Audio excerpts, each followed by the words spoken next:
Hello. हाँ hello. कहाँ बड़ा हो? कहाँ बानी? वही जे जहाँ रही था।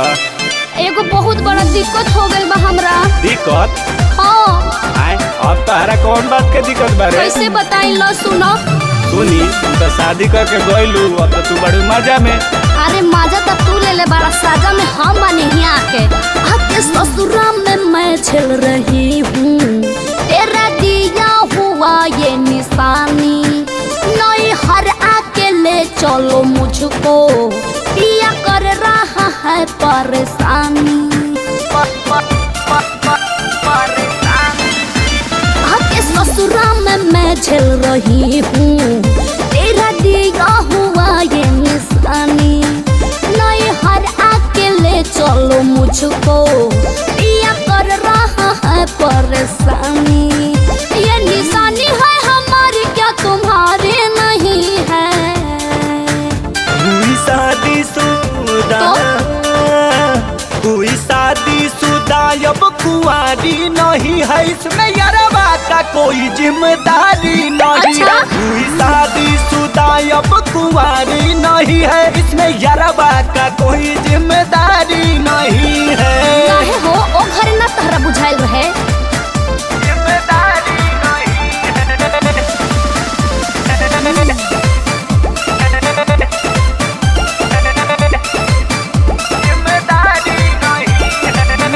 बीचो दरिया हमें फंसा के अच्छा? अकेले निकल रहे हो, काम तुम चला के हमसे आज क्यों बदल रहे हो? अरे तू बहुत बोलबे करेलू। तोहरे खातिर बीचो दरिया हमें फंसा के अकेले निकल रहे हो, काम तुम चला के हमसे आज क्यों बदल रहे हो? बहुत गजन बैजा तोहरो जुदाई जान हम के मुआदी, जहन के भी बतिया कैलू दोसारा से शादी। क्या तुझे पहले जैसा मुझसे यारी नहीं है? बोलो ना। हुई शादी शुदा, हुई शादी शुदा अब कुंवारी नहीं है, इसमें यारवा का कोई जिम्मेदारी नहीं है। हुई शादी शुदा अब कुंवारी नहीं है, इसमें यारवा का कोई जिम्मेदारी नहीं है। जिम्मेदारी नहीं है।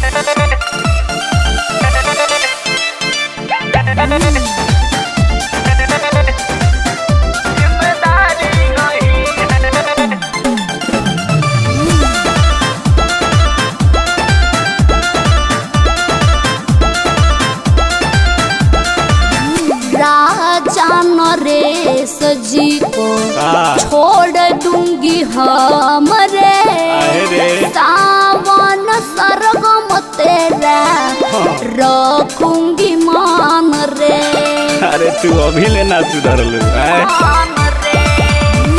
राजा नरेश जी को छोड़ दूंगी हम रे, सावन सरगम तेरा रखूंगी मान रे। रहलू कुआर माजा तबे देत रहनी, आई हो दादा तोहरा के फिरी में नान अगदी पले तरहनी। क्या तेरे दिल में मेरे लिए बेकरारी नहीं है? हुई शादी शुदा, हुई शादी शुदा अब कुंवारी नहीं है, इसमें यारवा का कोई जिम्मेदारी नहीं है। हुई